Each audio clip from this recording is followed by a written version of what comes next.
trying to implement dread in an effort to get your girl to change her behavior and you resent her because she's not changing, you're doing it all wrong, brother.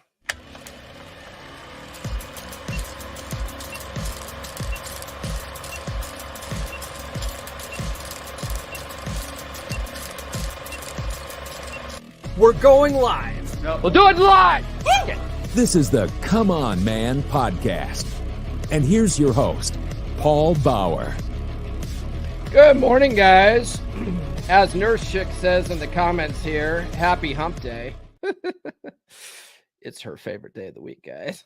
let me tell you something. Oh man, how are you guys doing out there today? So I've been doing this a lot lately, and it seems to be doing pretty good numbers, but I've basically been just reading you guys stuff.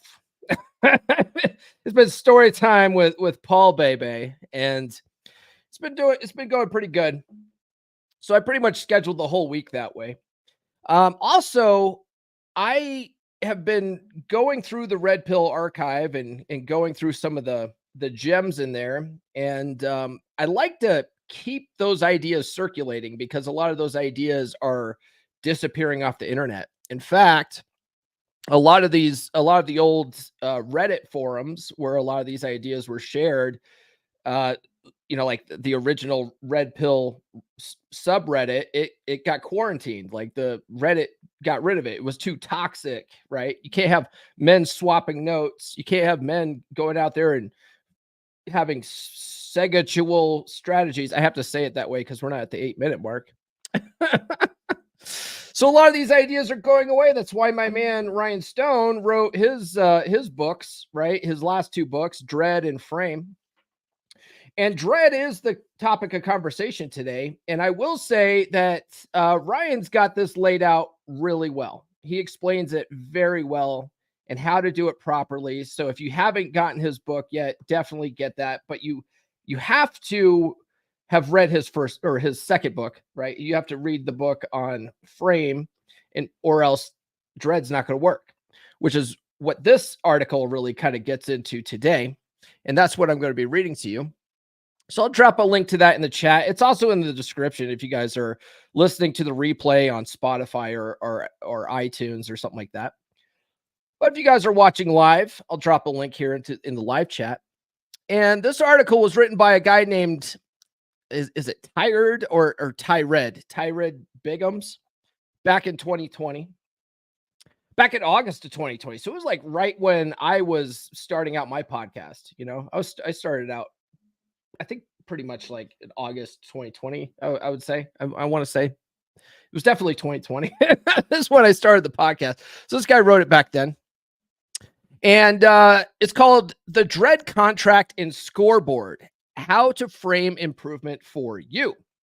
And like I said, if you read Ryan's book, he explains what the scoreboard is, right? That's the whole first part of the book is the mental model of the scoreboard, and how a lot of guys find their way to the married red pill because their wife is just dunking on him, right? You got to picture like a basketball game, and she's just dunking on the guy, and he's just losing. No matter what he does, he can't win, right?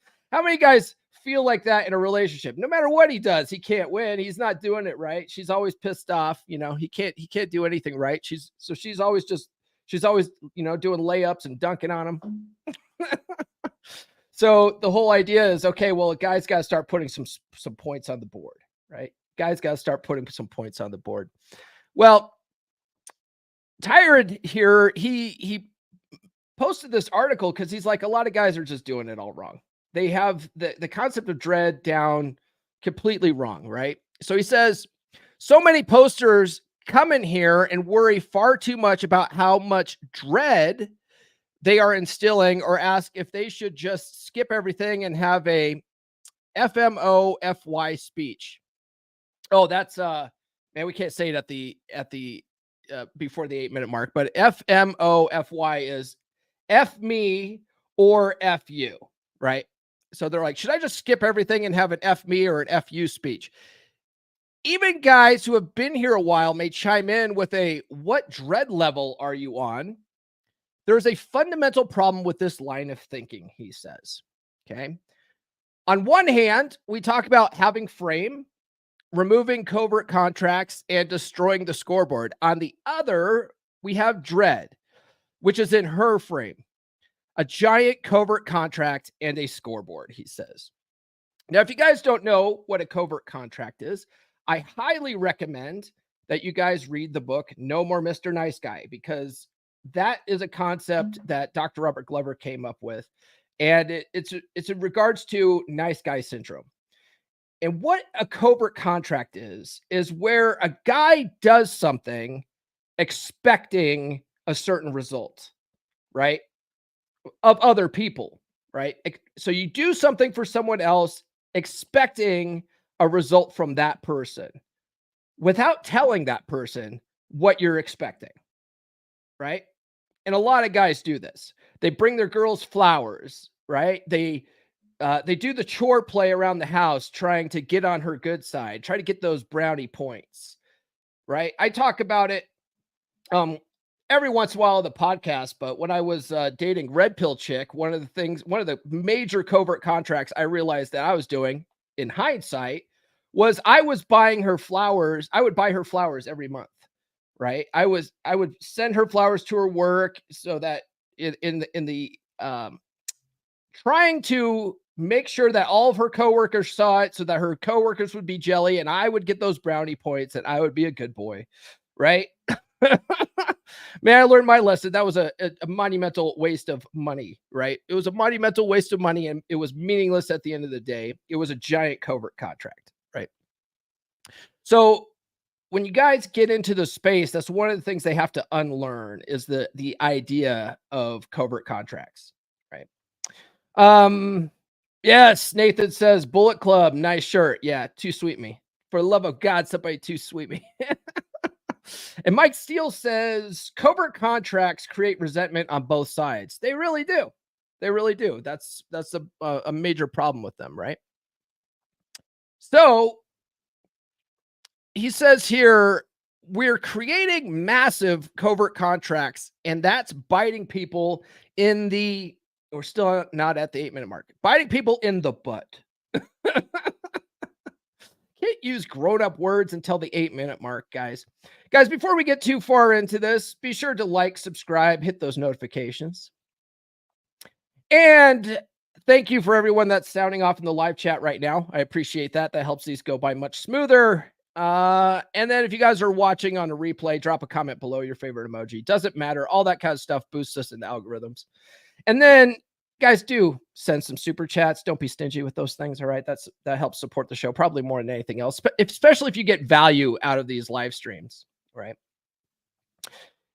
Oh, you guys can follow me on social media, but I'm getting ahead of myself here. We already do have a super chat for Brother Nathan, but we'll wait till the 8-minute mark to play that. So he continues here. The problem with dread, starting out with the word itself. Dread implies you are doing X, which is causing a feeling of Y in your wife, LTR, or girlfriend. It's a feeling you want her to have towards you. This immediately puts you in her frame. You could try and rationalize it all you want, but at the end of the day, you're expecting her to feel something. Okay? Isn't that interesting? Isn't that what we're doing when we're implementing dread? If you're implementing dread the wrong way, right? Like I said, Ryan does lay it all out properly here. And really what dread is, it's you working on you. You know, it's you getting your poop in a group, right? So it's not, you can't do it expecting her to act a certain way. If she does, awesome. That's great. You know, get on board. But if she doesn't, well, you're in a better position for your next relationship. You know what I mean? Really, a lot of guys find their way into the space because they've lost frame. They've let themselves go. They thought that they got to the finish line, that they didn't have to do anything anymore. Right. And so a lot of dread a lot of dread game is really just getting back to being an attractive guy, being a guy that women want to be with at the end of the day. Whether your wife wants to be with you or not is irrelevant. You're a guy that other women want to be with, right? And that's the goal. That's the goal. It's not necessarily you're trying to get your girl to do something, It's just oftentimes that's the byproduct of it. But a lot of guys go into dread game trying to get their girl to do something. You know what I mean? And it's like you have to really embrace the idea that you can't change other people. You can only change yourself. You know what I mean? You can't change other people. You can only change yourself. And a lot of guys they come to the space because they're trying to change their girl. It's like she'll change if she feels invested in the relationship. She might, she might or she might not, right? Can't expect her to. All you could do is become the best possible guy you can. So we now have a frame loss from the start, he says. This may not have been the intent when the levels are written. I'm not a big fan on figuring out intent. The patterns and write-ups from tons of guys show that frame loss is a natural effect of dread.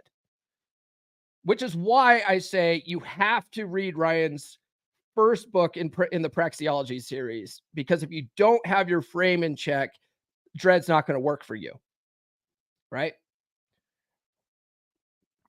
Yes, Louis says dread is the opposite of being taken for granted, right? That's really all it is. It's just learning how to not let yourself be taken for granted anymore, Nathan says, buy crypto for yourself, not flowers for her. Exactly. Right.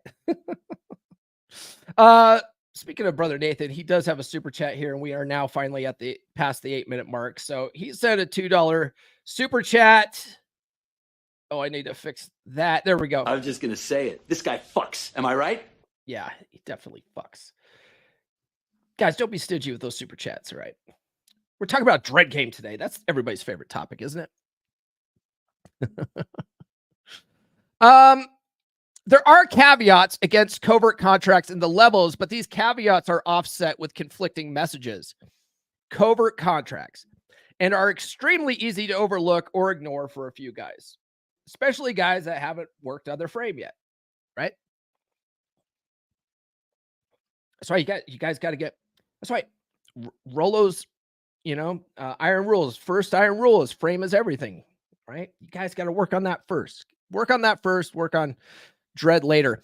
And really, there's guys that I've seen in beer club that they're not even in a relationship. Like they're still out dating or spinning plates, and they're talking about instilling dread. It's like that stop it. Just don't even worry about dread game necessarily when you're out dating. That's often just a natural process of spinning plates. You don't have to even try. So stop, right? Dread game really is important in a long-term relationship, right? And that's just because when a woman gets into a long-term relationship, she has a lack of competition anxiety. And with a lack of competition anxiety, women tend to stop trying, stop investing in the relationship and stuff like that. That's just a natural byproduct that from women, So it's like you have to sprinkle a little dread on it to keep your relationship healthy, and you could do it in a way that's not, what some would consider toxic. You could do it in a passive way, and you don't have to go out and cheat on your girl and stuff every 5 months just to instill some dread. You don't have to do that, but she's got to know that you can do that, and that's what it all comes down to, right? All right. The slippery slope, guys. Before we get into that, now we can talk about following me on social media. Follow me on social media, guys. The links are in the description. Do get on the email list if you're not already on it. I don't spam people. I periodically will send emails, but it's not all the time. Certainly, I don't think enough to annoy you too bad. But if you do, I will send you some free stickers. You also get 20 dating app openers that are guaranteed to capture a woman's attention in the first 7 words. And you also get a free chapter of my book, Everything I Wish I Knew When I Was 18. Yes, I have a book, guys. It's a real book. And you can get it in all versions, paperback, hardcover, Kindle, and it's also available on Audible as an audiobook. So if you haven't read my book yet, what are you even waiting for, right? But Paul, isn't it for teenagers? No, it's for everybody. It's just everything I wish I knew when I was 18. And yes, it would benefit teenagers, but it's for everybody. And then, guys, do join the beer club, beer.comeonmanpod.com. It's a good group of dudes. And I will play a commercial for that, and then we'll get back to the topic at hand today. Here's a harsh truth that everybody gets upset about online when I say it. They get upset because of their ego investment into the fairy tale idea of love and partnership.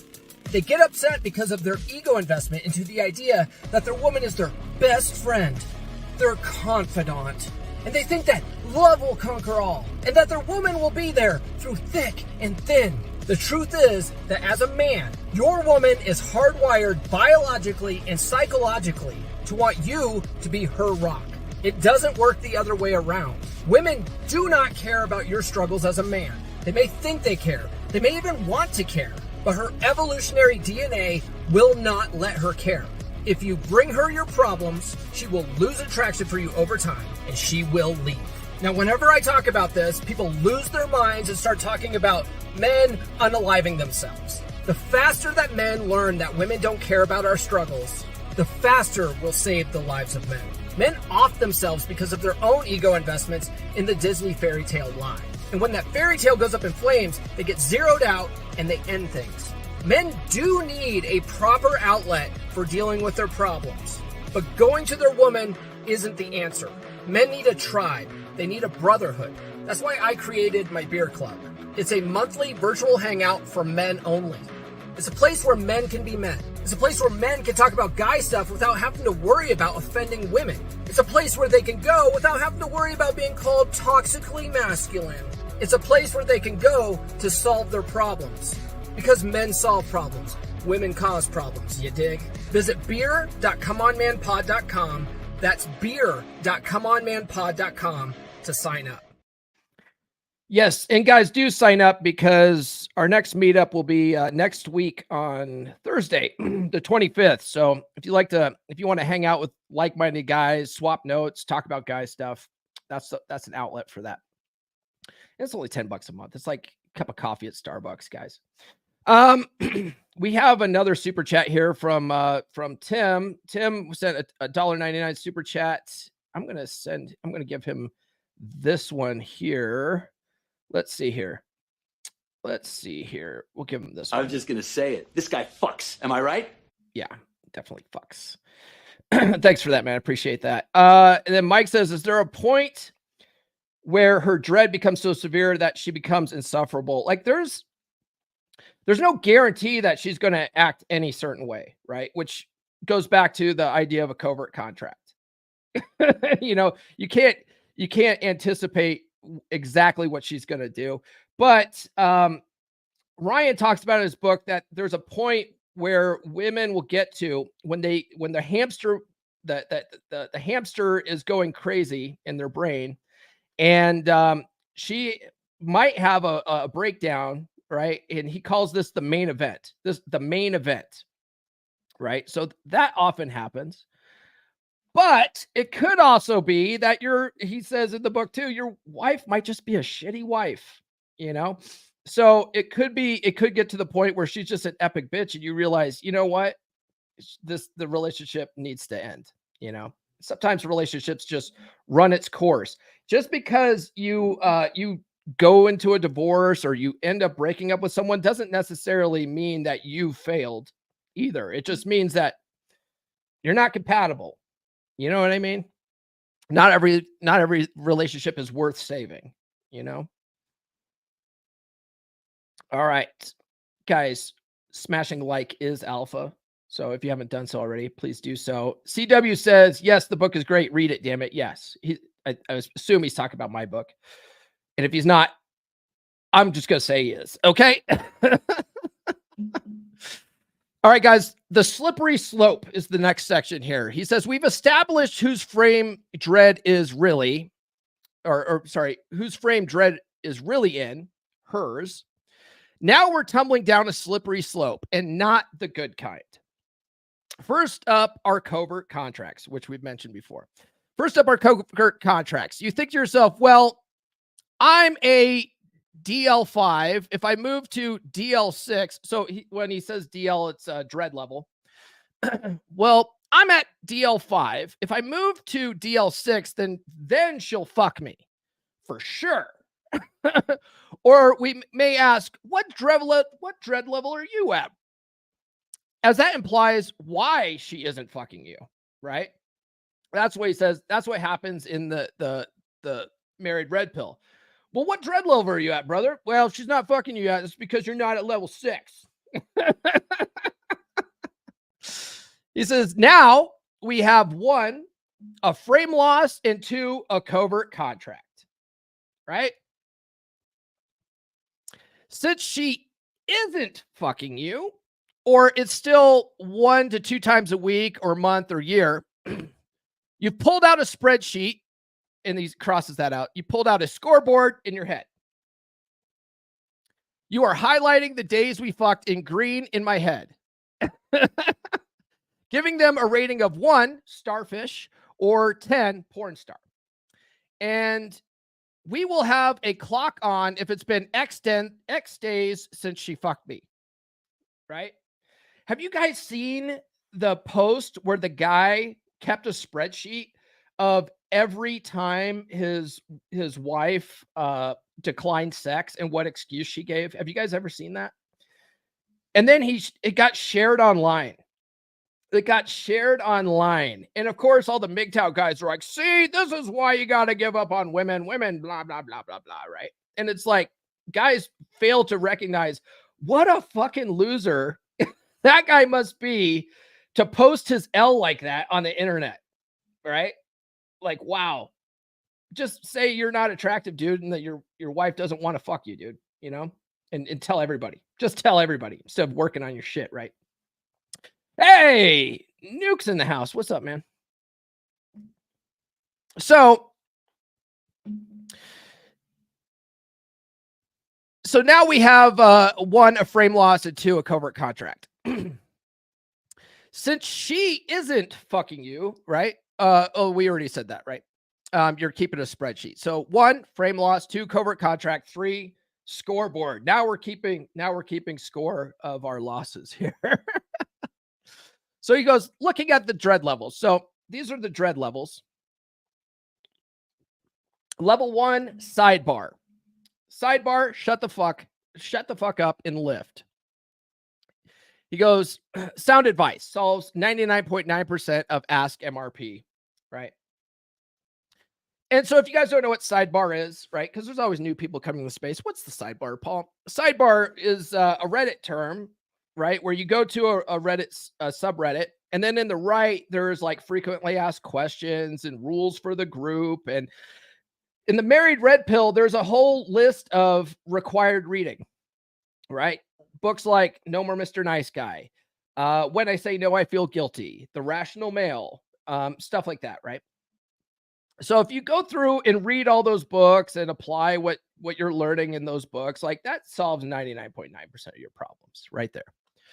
Okay. So that's level 1. Sidebar, shut the fuck up, lift. That's level 1. Level 2 is create a map. Map is a concept from Athol K's book, Married Man Sex Life Primer. And that's, what is that? The male action plan or something like that. So that's sound advice. That's own your shit, right? That's own your shit type stuff. Level 3, live your own life. Do what you want when you want. Cool. Sounds good. That's where you start developing your own mental point of origin. Like you start living life on your terms. But most guys aren't. Most guys aren't. I saw some fucking guys yesterday. Jesus Christ, going off on a tangent here. But I posted one of my misogynistic posts on Facebook the other day, and it was A woman in the kitchen, and it says feminists when World War III breaks out. It's a woman in the kitchen cooking, right? And that's going viral on Facebook right now. It's someone in the comments said, I want to share this, but I'm scared. Like, it was a dude. I want to share this, but I'm scared. Fucking send it, bro. Just fucking send it, bro. God, what are you scared of? Quit being a pussy. Live life on your own terms. God damn it. Live your own life. But yeah, most guys, they're tiptoe around women's emotions. They don't live their own life, do they? They're operating in women's frame like all the fucking time, because they want to live a carefree life, right? Or not a carefree life. They want to live a problem-free life. They want my peace, bro. I need my peace. And so they avoid conflicts, trying to get their peace. And that's all just nice guy syndrome shit. Level 4, begin conditioning your availability to your wife's behavior. Okay. So if my wife does or doesn't do X, I'll do Y. He says that's a covert contract. It could be. It could. I mean, it's also operant conditioning, right? It's all about rewarding good behavior and punishing bad behavior. And by punishing bad behavior, you're really not doing anything out of the ordinary. You're just removing your time and attention. You're like, okay, well, if you don't want to spend time with me, fuck it, I'll go do my own shit, right? That's not, if you're doing it correctly, you're not doing it as a covert contract necessarily, right? Yes, Luis is right. Read the fucking sidebar. Mike says, you'll get your peace when you're dead. That's right. One thing that I found fascinating in this space, I think I really picked it up reading Rollo's 5th book, The Player's Handbook. But indignation is like, women crave indignation, they need to have these emotional outbursts and stuff like that. And they need to have this chaos and drama in their life. And if they don't have it, they'll fucking create it. Right. And so as long as you understand that and you think it's funny and you have good frame and you don't get, you're not scared of your girl's emotions, and you just sort of look at her like she's the most responsible teenager in the house. You don't give a fuck if she's having an emotional storm, right? And you're just like, okay, well, talk to me when you calm down. Swat her on the ass, right? But if you have that sort of idea, that concept, then you're gonna have your peace, right? If you have good frame, you're gonna have your peace regardless of your girl's emotions, because you're operating in your own mental point of origin, right? You are your own mental point of origin. Fuck it. Nuke says, yeah, roasting chicks. There you go. So you don't like, worrying about your girl bringing you peace is kind of gay. I think it's fucking gay. Just don't worry about that. Like, women need this fucking drama. Like, let them have it. Let them have it. Just look at them like the goofy bastards they are for needing it. Whamming. Am I right? All right. So he says, level 5, dress better, lead game. Pretty sound advice if we're not expecting anything in return. That's the key to almost all this. You're doing all this for you, right? You're not doing this to try to get her to do something. Her doing something is a byproduct if she does anything at all, right? Her doing something good is nice. You want to reward that good behavior. But if she doesn't, okay, fine. Okay, fine. Level 5. So we said that dress better, lead, and game. Pretty sound advice if we're not expecting anything in return. Level 6, become a PUA with your wife. So PUA, pickup artist, right? Become a PUA with your wife. He says, fine, add some tools to the toolbox. Basically, learn how to seduce your girl again, right? And that is that I highly suggest learning how to seduce your fucking girl and seduce her all the time. Right? That's a big problem with guys, is they stop seducing their girl and then they wonder why the sex dries up. And they're like, well, I want her to initiate. No, women don't do that. I mean, they do on occasion, but that's not their their default switch, right? That women are passive by nature. They expect guys to initiate everything. So if you want more sex, fucking seduce her more, right? Learn how to do that. That's a good tool for the toolbox to maintain a long-term relationship. Level 7, get over your fear of rejection by talking to people and women. Fine, that's good, right? Being more social, learning to go out, talk to everyone you meet. Don't be an introvert, because that sort of thing, being social and being friendly with everybody, and that creates passive dread. You're not even trying. You're not necessarily flirting with chicks. You're just an attractive guy being social. That sort of thing's good. Level 8. Now he's got this lined out here. He says, get back at your wife by talking to pretty women in front of her. So he's got that lined out. And he says, flirt with women in front of your wife so she wakes up and will fuck you. This level is really bad for that covert contract. Hell, it's in the write-up. And he says, emphasis added. So he says, one or two things will happen. Probably both. First, she will lose her shit and accuse you of all kinds of things. Maintain frame, amuse mastery. You're finally getting your wife to respond. That is the important thing. There is hope for the relationship. Second, shortly after you get home, she'll probably fuck you with more passion than your honeymoon. So the emphasis that he added was, first, she will lose her shit. You'll finally get your wife to respond. Second, shortly after you get home, she'll probably fuck you with more passion than your honeymoon, right?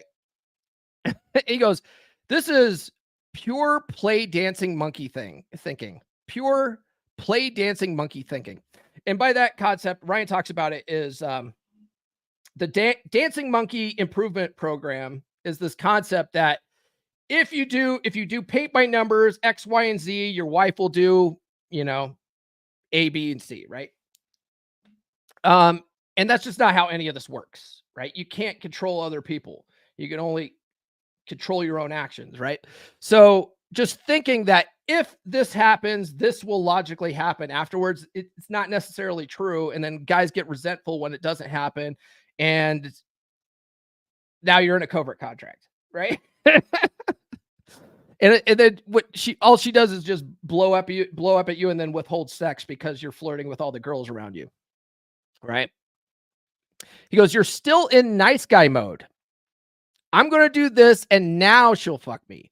And when she does it, you'll be pissed and then post and own your shit why you weren't pissed, he says, but you're going to be pissed about it.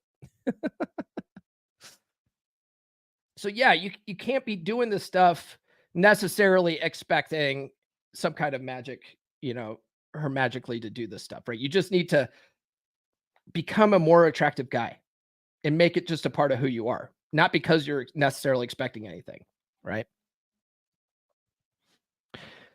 He goes, so now we're getting into negotiating desire with extra steps. This might be a short episode today. Maybe there's still quite a bit of this article left. So he goes, now we're getting into negotiating desire with extra steps. So level 9, start floating the idea that if she doesn't do X, and X being, have sex at least 2 times a week based on that scoreboard of yours, then you are going to walk. If she doesn't start doing X, I'm going to walk, right?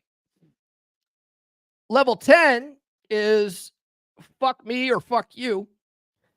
And he goes, I'm going to negotiate with you. Fuck me or I will leave. Cool. She'll ramp up sex to an acceptable IV life support drip feed to keep you happy while being a grape victim in her head.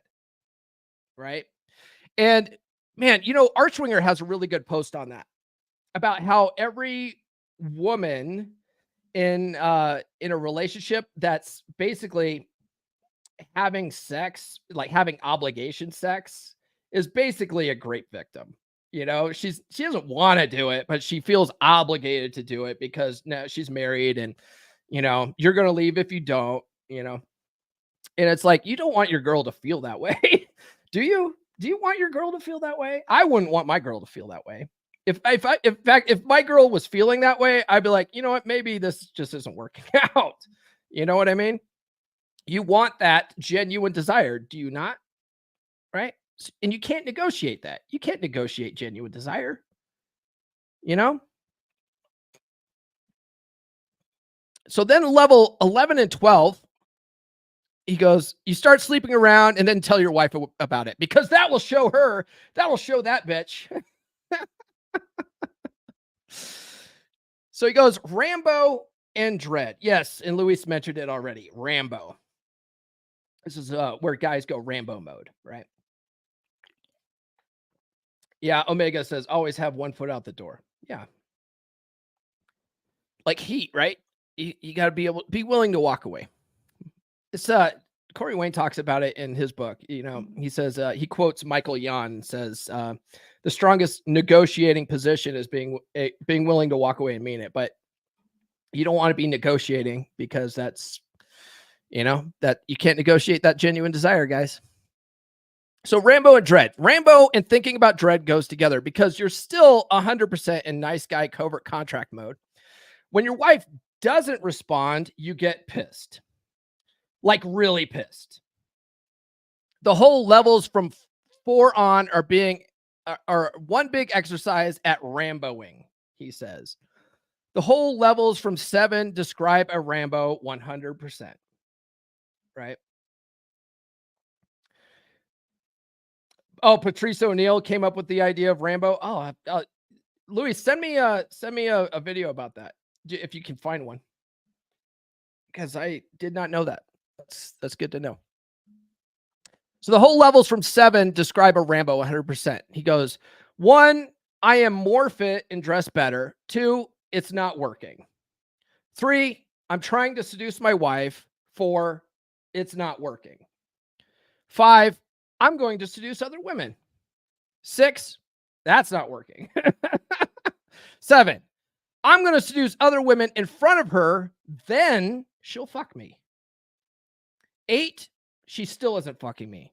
What the hell? Well, fuck her. I'm going to tell her this is how it's going to be. 9, she still isn't fucking me. Well, I'm going to sleep around and then nuke it from orbit by telling her, because I'm angry and want to show her what's up. So yeah, I mean, really, it's like, it's all about this revenge porn fantasy of she's not doing what you think she needs to be doing, and so you are trying to hold her accountable, right? That's what Red Pill is, isn't it? We're holding her accountable. Yeah. Nope.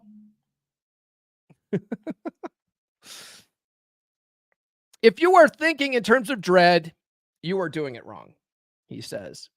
If you are purposefully creating overt dread, you're doing it wrong.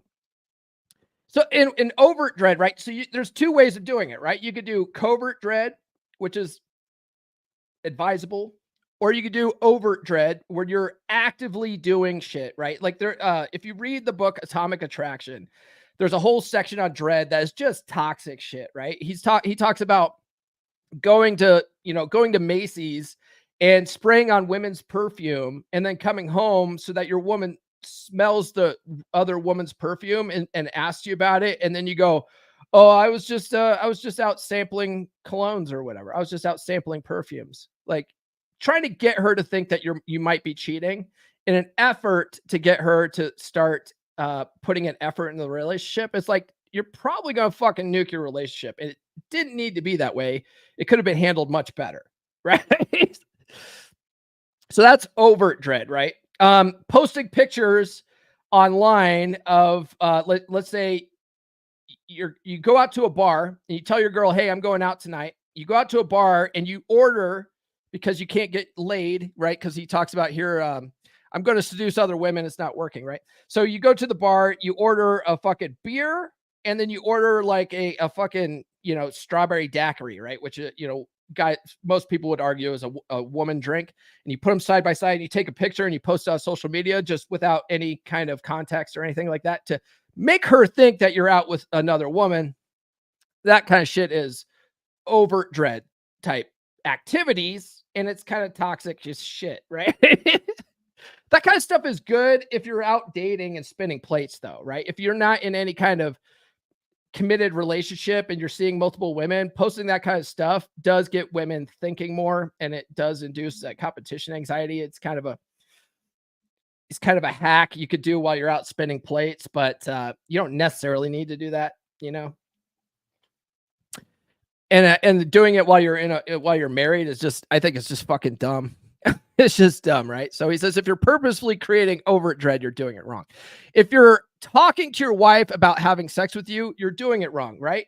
That's why, like, communication isn't necessarily the key to a healthy relationship, because if you're talking to her about how you need her to have sex with you more, now you're negotiating. You're trying to negotiate that genuine desire. It just doesn't work. You can't do it, you know? And then she starts going, well, if you clean the gutters more, then maybe I'd put out more. And it's like, no, come on. What kind of, do you want to do a tit for tat relationship like that? No, you want it to be a natural thing, don't you? Do you not? A lot of guys out there would argue, I don't care how I'm getting it. I'm just, as long as I'm getting it, I don't care. I've had guys say that kind of shit in the comment, and you're like, wow, that's sad, bro. That's sad. And then they end up divorced and they go, what happened? I don't understand. He goes, if you have thought about getting back at her by doing X, you're doing it wrong. Right? That's revenge porn fantasy. Oh, Luis says not Rambo. He talked about the heat analogy. Yeah. Okay, that makes sense. Thanks, Luis. He goes, what happens when dread works? A personal story. Before we get into that, guys, let me just reiterate that you guys need to join the beer club, beer.comeonmanpod.com. We can talk about this kind of stuff, right? If you guys are trying to implement dread and you guys have questions about it, you can't go talking to your girl about it. That ain't going to work, but you can come talk to the boys about it. And beer club's a good place for that. So join the beer club. It's only $10 a month. And then we have a video call. The next video call is on the 25th. All right. What happens when dread works? A personal story. So you have been following the levels of dread and your wife is fucking you. Congratulations. Why are you still angry and unhappy then? Right? Why are you still angry and unhappy then? Because sex is not the end goal. Sex is great. Love it. 100% recommend, but sex is not going to make one internally happy. Okay. How do I know this? Because I followed all of this and got to the point I was fucking on the regular, from 1 to 2 times per month to 5 to 6 times a week. Yay, celebration. But you know what? I was still fucking miserable because I was trying way too hard for a single goal: to get sex. Talk about a huge ass covert contract and scoreboard. I rationalized in my head that it was not a covert contract and I was certainly not scoreboarding. Bull fucking shit. I got pissed if she didn't want sex, even if it was 100% valid. And he goes, I bit my tongue. I shut the fuck up 90% of the time. But man, I held on to that resentment and it put a big red X on my scorecard in my head. I'm doing all this and she dare reject me? Nice guy, 100%. But then something really, really important happened, he says. I stopped caring. Stop caring. This is what I talk about a lot when I say you got to let go of attachment to outcome. Right? You got to lose that attachment to outcome, because almost all this stuff is an attachment to a particular outcome, isn't it? And that's where we get into covert contracts, right? If you let go of all like attachment to outcome, you're going to have a much happier life for one, right? Because you're not going to have expectations of things. If nice things happen, awesome. If they don't, awesome. I don't care, you know? So he says, let's see here. He stopped caring. This opened up a whole lot of goals for me, but it boiled down to, I'm going to live the life I want. I'm happy to bring someone along with me if she fits into the life I want. This is becoming your own mental point of origin, right? I'm going to live life on my terms. If she comes along, awesome. If she doesn't, well, that's unfortunate, right? This is also how you get to a point in a relationship where you're lovingly detached, which I talk about a lot too. You need to be somewhat lovingly detached in the relationship. So you let go of that attachment to outcome. If you, I'm not a Buddhist, but, Buddha taught us thousands of years ago that all human suffering comes from attachment, right? You got to lose that. That Buddha guy, he knew some shit, didn't he? That's what happens when you sit under a tree for a couple months and just fucking think about stuff. Oh, Brother John sent a $10 super chat. Bring support. Let's see here. Oh, is that super friendly? Bring super friendly. Oh, being super friendly with all women creates dread. Women see it as flirting when they reciprocate. Yeah, just be a social guy. You don't have to try that hard. I'm going to give him this one because he's Brother John, and in his picture there, he's got this mug. He's got not a nice guy mug. Respect the cock and tame the cunt. Yes, that's what we're doing here with Dread Game. We're getting women to respect the cock.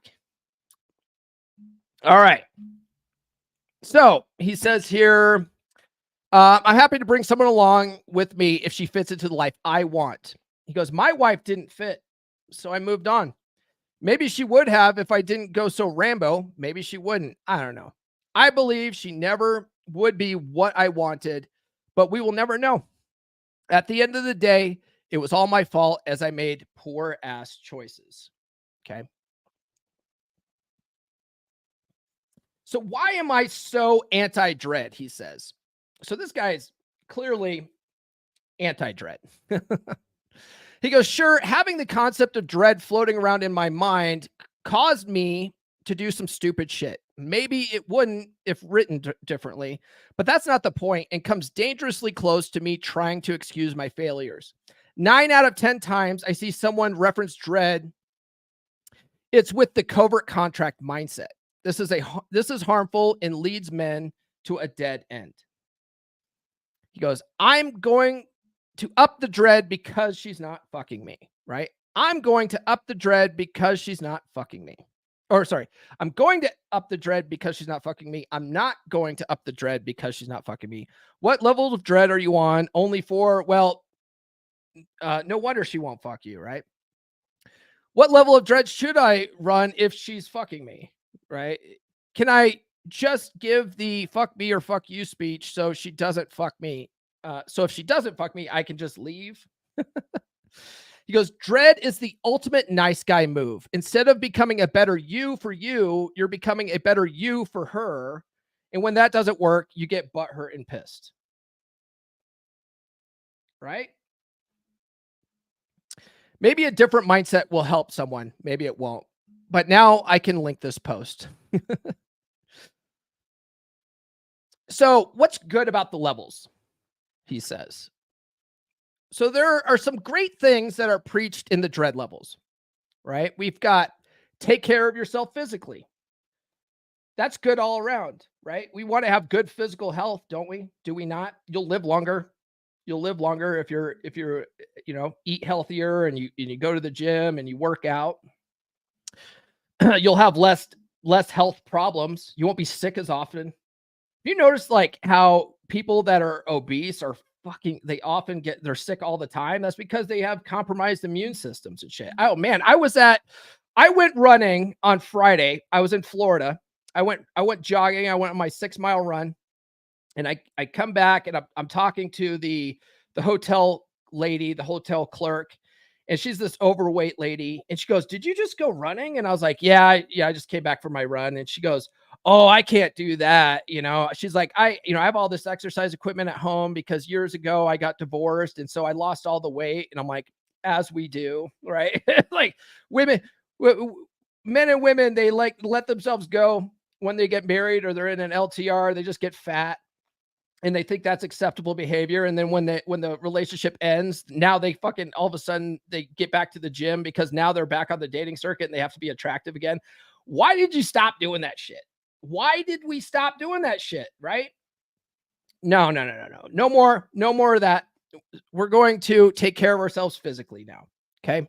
So anyway, this lady, she's like, well, I can't, so I lost all the weight. And she goes, I kept it off for about 2 years. And then, I just couldn't do it anymore. So I let it all go. And she goes, and now I'm fat because I have diabetes. And in my head, I'm thinking, no, you have diabetes because you're fat. Like, if you lost all that weight, you probably wouldn't have the problem. You know what I mean? At least for type 2 diabetes, that's 100% true. That's 100% true. Another good thing about the dread levels is we start dressing better, right? We start wearing clothes that fit. We stop being frump ass fucking lazy people of Walmart, right? We start actually wearing publicly acceptable clothes. We understand male and female polarity better. That's good. Male and female polarity is good. Speaking of male and female polarity, going off on a side topic here, did you guys see Cappy's video last night about Bumble and how the Bumble CEO is like, yeah, we're rethinking having women initiate conversations on Bumble now because it feels like an unnecessary burden. It feels like a burden on women. It's like, well, yeah, because women, that takes women out of their natural feminine nature to initiate the conversation with guys when it comes to dating. Like, that's the man's job. That's polarity, right? If you put women in this unnatural state, they don't know what to fucking do. It sounds good on paper, but when they actually do it, they get in their feels because it goes against their monkey brain, right? Anyway, that's neither here nor there. He goes, create a map and own your shit, right? Create a map and own your shit. That's a good thing. Understanding seduction. That's a good thing, right? Learning how to seduce your girl again, because even if it doesn't work out, you're learning how to do 2 steps forward, 1 step back, right? You learn how to seduce your girl again. Maybe she starts fucking you. Maybe she doesn't. But your next relationship, you're going to know how to do that. And you're going to keep that momentum going in your next relationship. So you either are going to end up, it was Athol K say at the beginning of his book, he's like, I can't guarantee. He's like, I can guarantee that you're going to have a loving relationship, but I can't guarantee that it's going to happen with your wife. Right. So understanding seduction, that's a good thing, right? That's a life skill for men. Talk and be friendly with everyone. Just be a more social person. That's just good. That's just a net benefit, right? So what if instead dread, we just say these are self-improvement levels, right? Why don't we just say they're self-improvement levels? Hell, you start becoming the best you and some women will fuck you. Maybe not your wife, and that's okay. Call it saving a low sex life if you want. Honestly, it's all semantics, isn't it? Right? One of the reasons why we call it dread is because it's catchy, right? It's clickbait. Guys are like, ooh, dread? That sounds awesome. Let me implement it. Right? Sells books. I'm sure Ryan's fucking killing it with his book sales right now. As he should be, because it's a fucking good book. But that's one of the reasons why it's called dread, is it's catchy, right? It gets guys to click on it and they go, yeah, my wife's being a bitch. I want to hold her accountable. Let's implement dread, right? It sounds good. So it's marketing, really. It's marketing if you think about it. But if it makes you feel better, you can call it self-improvement levels. The alternative view of thinking is the next section here. He goes, paint the things you want in the realm of things you can control, right? And I say this a lot too, and I think I first heard it, honestly, from John Cena. I heard John Cena say it in an interview once. But you can control the controllable, right? Control the controllable. Don't worry about things you can't control.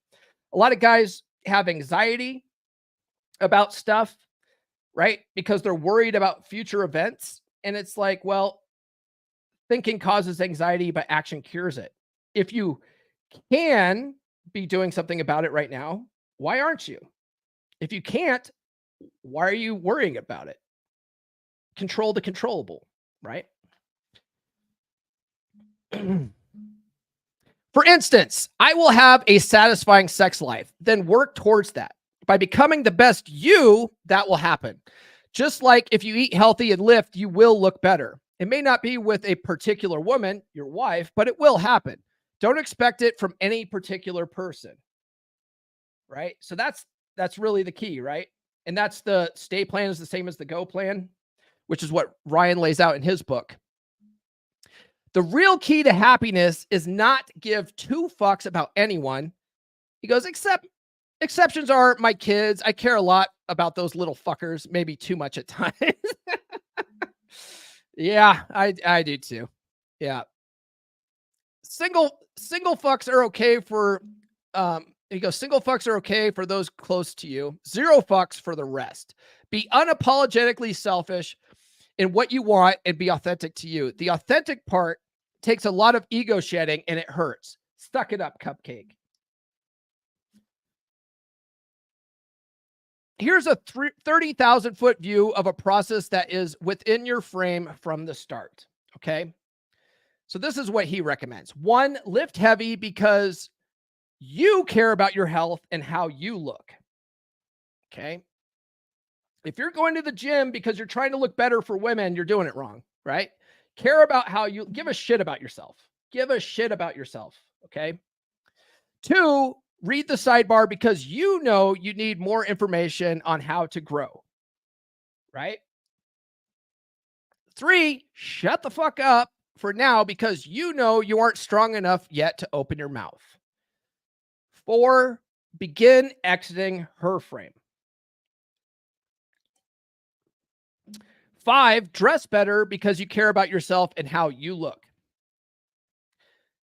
6, be fun and talk to everyone, men and women, because you don't care what they think and it's enjoyable. You know, it's funny because I was always I'm still a little bit of an introvert.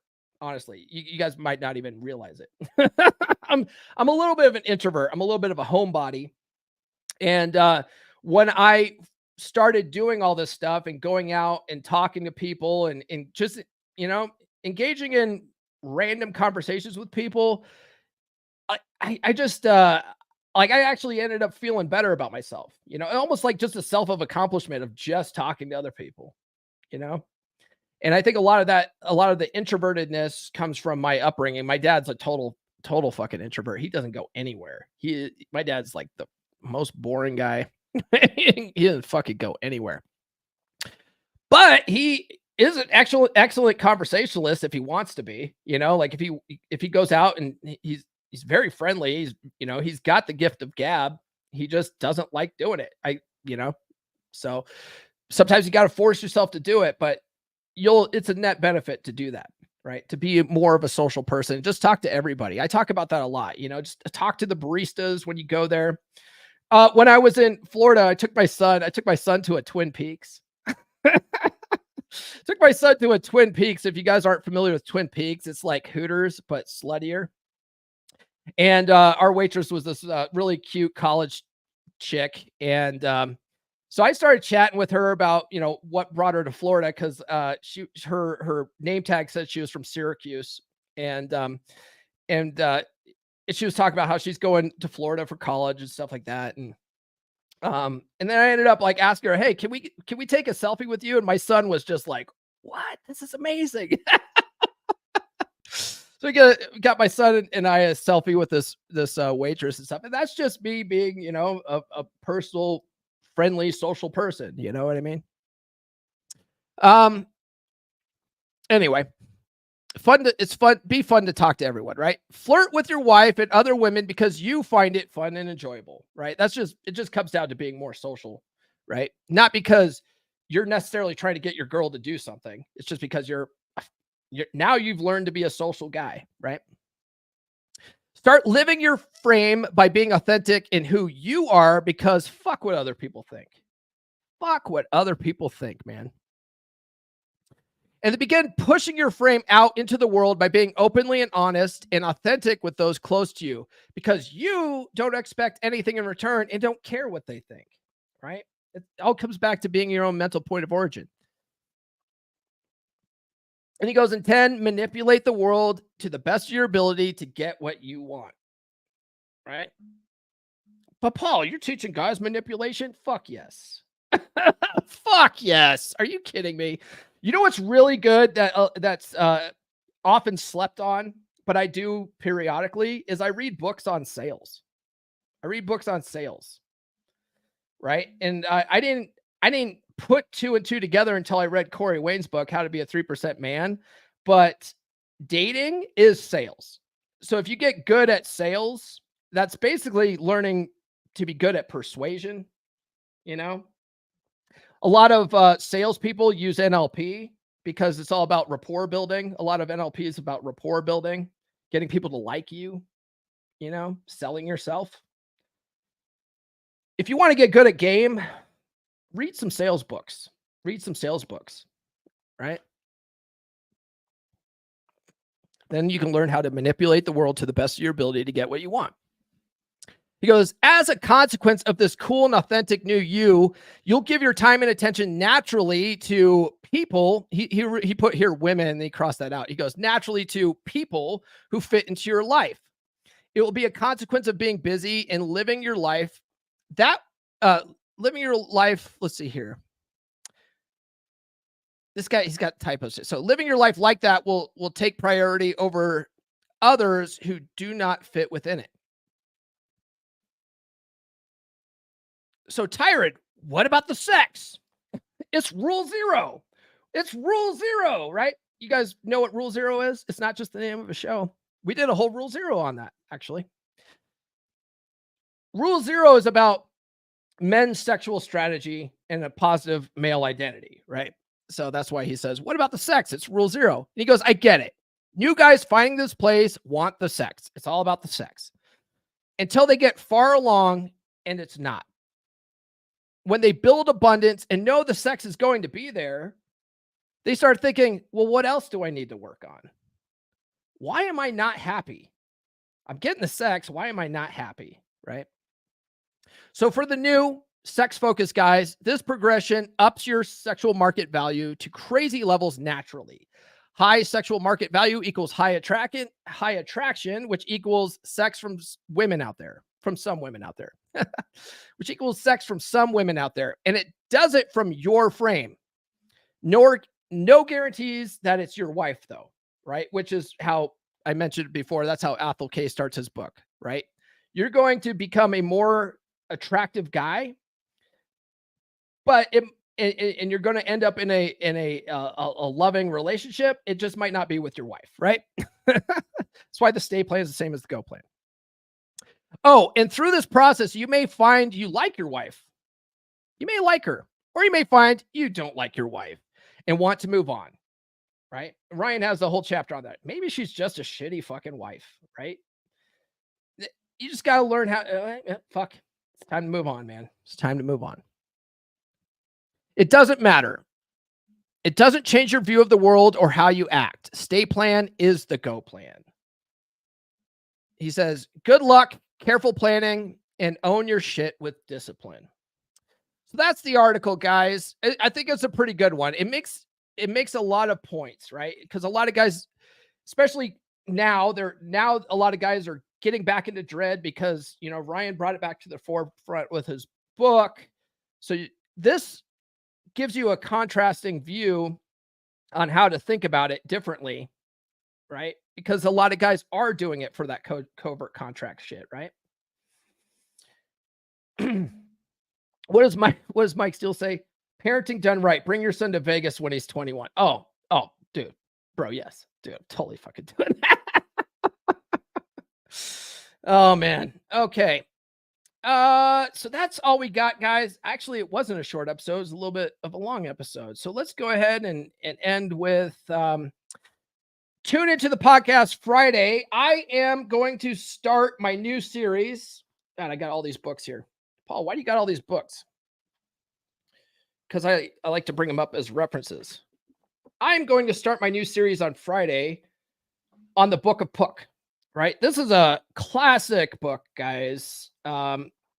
It's really a compilation of forum posts from a guy that went by the handle of Puck in the old SoSwa forums. That's where Rollo came out of. And if you guys haven't read the Book of Puck, I suggest you get it. It's not available on Audible, but Jack Napier on his Gumroad has it available as an audiobook that you can either buy from him or you can join his YouTube membership. And I think he gives it for free if you join the membership. But I'm linking to that in the description of Friday's episode if you guys want to get Jack's audiobook version of it. Otherwise, you could buy it on Amazon, which I did. And the Book of Puck is now in 3 volumes. So I'm going to go through volume 1, which is the original Book of Puck. And we're going to go chapter by chapter on this and just go through it. I'm going to make it a whole series. It's really, old school red pill shit, right? This is like a lot of this stuff is Rollo quotes it in Rational Mail and stuff like that, right? It's good stuff. If you guys haven't read it, I highly recommend reading it, and you guys might as well read it along with me as I'm doing the series. Other than that, guys, like, subscribe, hit those notifications if you haven't done so already. Thanks for everyone that sounded off in the live chat. If you guys are watching on the replay, drop a comment below. Any comment will do. Guys, thanks for sending super chats today. I appreciate it. Follow me on social media. The links are in the description. I've been posting a lot of inflammatory, misogynistic shit, but that's really just to get you guys over here for the actionable information. Guys, join the email list. I'll send you a bunch of free shit, including a free chapter of my book, Everything I Wish I Knew When I Was 18. If you haven't read the book yet, what are you waiting for? I do talk about dread in my book, but it's really from the idea of passive dread, just being more social, more like how he laid it out here, right? Going to the gym, just being attractive, don't be unattractive, And then, guys, do join the beer club. Our next meetup is next week on Thursday. It's a good group of dudes, good place to swap notes. Other than that, we will see you guys on Friday. This has been the Come On Man podcast. Now, go out and get it.